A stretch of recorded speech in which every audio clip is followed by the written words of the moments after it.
Thiruvananthapuram medical കോളേജിൽ radiation ചികിത്സ മുടങ്ങിയിട്ട് 2 ആഴ്ച. അടിയന്തര ചികിത്സയ്ക്ക് എത്തുന്ന ക്യാൻസർ രോഗികൾ ചികിത്സ കിട്ടാതെ വലയുകയാണ്. റേഡിയേഷൻ ഉപകരണം തകരാറിലായതാണ് പ്രതിസന്ധിക്ക് കാരണം. ഉടൻ തകരാർ പരിഹരിക്കുമെന്ന് മെഡിക്കൽ കോളേജ് അധികൃതർ അറിയിച്ചു. അതേസമയം കൃത്യമായ ഇടവേളകളിൽ അറ്റകുറ്റപ്പണികൾ പൂർത്തീകരിക്കാത്ത ഡോക്ടേഴ്സിനെതിരെ നടപടി വേണമെന്നും ആവശ്യമുണ്ട്. റിപ്പോർട്ട്. തിരുവനന്തപുരത്തെ എന്നല്ല തെക്കൻ കേരളത്തിലെ തന്നെ 1-ാം നമ്പർ മെഡിക്കൽ കോളേജിലാണ് ഈ ദുർഗതി. ഇവിടുത്തെ റേഡിയേഷൻ ഉപകരണം കേടായി 2 ആഴ്ച പിന്നിട്ടു.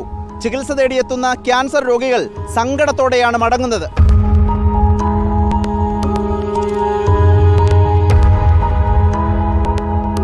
തൊട്ടടുത്ത് RCC ഉണ്ടെങ്കിലും തിരക്കൊഴിവാക്കാനാണ് രോഗികൾ മെഡിക്കൽ കോളേജിലേക്ക് എത്തുന്നത്.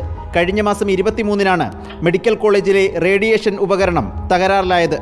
2 ആഴ്ച കഴിയുമ്പോഴും ചികിത്സ തുടങ്ങാനായിട്ടില്ല. കൃത്യമായി അറ്റകുറ്റപ്പണി നടത്താത്തതാണ് ഇപ്പോഴുള്ള പ്രതിസന്ധിക്ക് കാരണമെന്ന് ആക്ഷേപമുണ്ട്. അപ്പോൾ ആ ക്യാൻസർ രോഗം വരുന്നവർ അവരെ കുടുംബം തന്നെ സാമ്പത്തികമായി തകർന്നു പോകുന്ന അവസ്ഥയിലാണ്. ആ അവസ്ഥയിലുള്ള രോഗികൾ വന്നാൽ പോലും ഇവിടെ ചികിത്സാ സംവിധാനം ഇല്ല എന്ന് പറയുന്നത് വളരെ ദുഃഖകരമായ ഒരു കാര്യം. ആ ഉപകരണങ്ങൾക്ക് ആനുവൽ മെയിൻ്റനൻസ് ചെയ്യേണ്ട ഡീറ്റെയിൽസ് നൽകണമെന്ന് 8 മാസം മുമ്പ് പ്രിൻസിപ്പൾ ആവശ്യപ്പെട്ടിട്ട് പോലും അന്ന് 2 ഡിപ്പാർട്ട്മെൻറ്റാണ് ഇത് നൽകിയത്. ബാക്കി ഡിപ്പാർട്ട്മെൻറ്റ് അത് നൽകാൻ തയ്യാറാവുന്നില്ല. കാര്യം അത് പ്രവർത്തിച്ചാലെന്ത്, പ്രവർത്തിച്ചില്ലെങ്കിൽ എന്ത്, അവർക്ക് കൃത്യമായും ഇവിടെ ഒരു പ്രൊഫസറിൻ്റെ ശമ്പളം 3 ലക്ഷം രൂപയാണ്. സ്വകാര്യ ആശുപത്രികളിൽ റേഡിയേഷൻ നടത്തണമെങ്കിൽ 10,000 മുതൽ ലക്ഷങ്ങൾ വരെയാണ് ചെലവ്.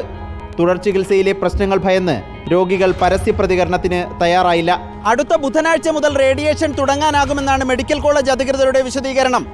സർക്കാർ സംവിധാനത്തിലെ സ്ഥിരം അലസത ഈ പ്രശ്നത്തിലും ഉണ്ടായിട്ടുണ്ട്. ഈ സമയത്തെ രോഗികളുടെ ബുദ്ധിമുട്ടിന് ആരാണ് സമാധാനം പറയുക? തിരുവനന്തപുരം മെഡിക്കൽ കോളേജിൽ നിന്നും വീഡിയോ ജേർണലിസ്റ്റ് വിഷ്ണു പ്രസാദിനൊപ്പം reporter Adil Palode, in reporter Thiruvananthapuram.